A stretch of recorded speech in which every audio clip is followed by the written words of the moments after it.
বন্ধুরা, আজকে বানিয়েছি ঢেঁড়সের ঝাল। তো কেমন ভাবে বানিয়েছি চলুন দেখে নেওয়া যাক।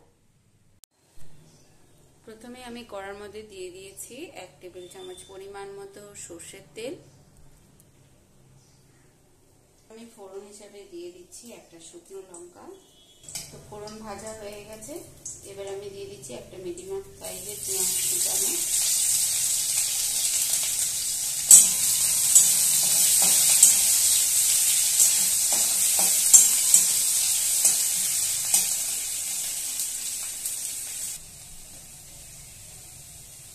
এবার দিয়ে দেবো কিছুটা পরিমাণ রসুন কুচি।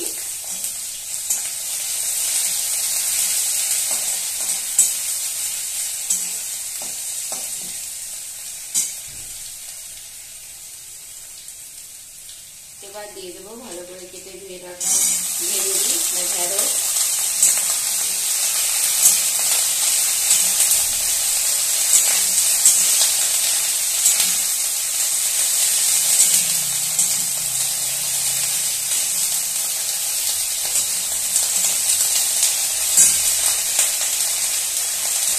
তার সাথে দিয়ে দেবো সিদ্ধ করে রাখা আলু।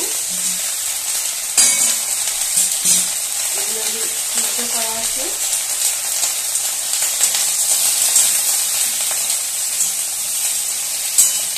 এবার দিয়ে দেবো এই আস্ত টমেটোটা।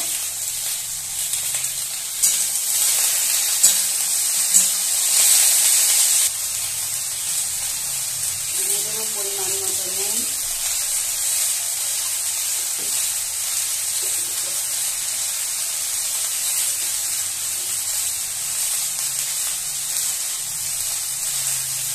হলুদ,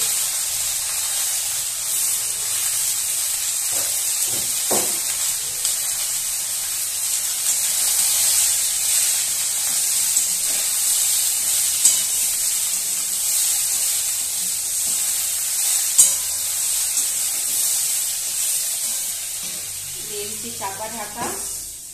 5-7 মিনিট এইভাবে রেখে দেবো। তো বন্ধুরা, ততক্ষণ আমি এই মশলাটা শিলপাটায় পিষে নিয়ে আসছি। সর্ষে, আদা আর লঙ্কা দিয়েছি আমি এতে।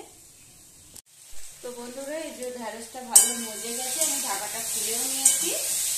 এবার আমি যে মশলাটা বেটে নিয়েছি, সর্ষে, আদা আর কাঁচা লঙ্কা, এটা আমি দিয়ে দেবো।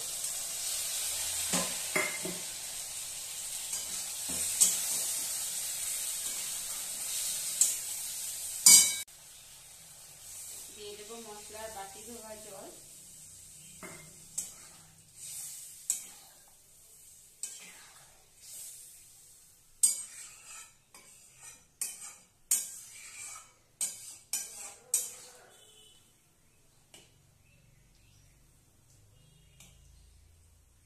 বন্ধুরা, যেহেতু ঝাল তাই একটু কাঁচা সর্ষের তেল দিয়ে দেবো। 4 চামচের 1 চামচ দিয়ে দিলাম কাঁচা সর্ষের তেল।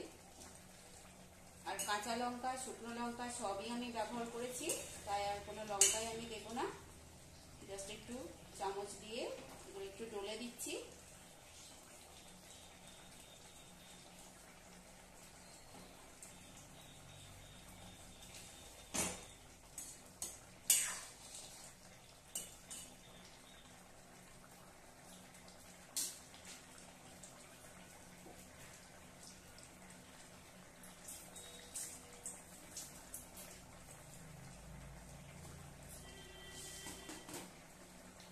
দিয়ে দেবো খুব সামান্য পরিমাণ চিনি। এটা অপশনাল, আপনারা চাইলে এটা স্কিপও করতে পারেন।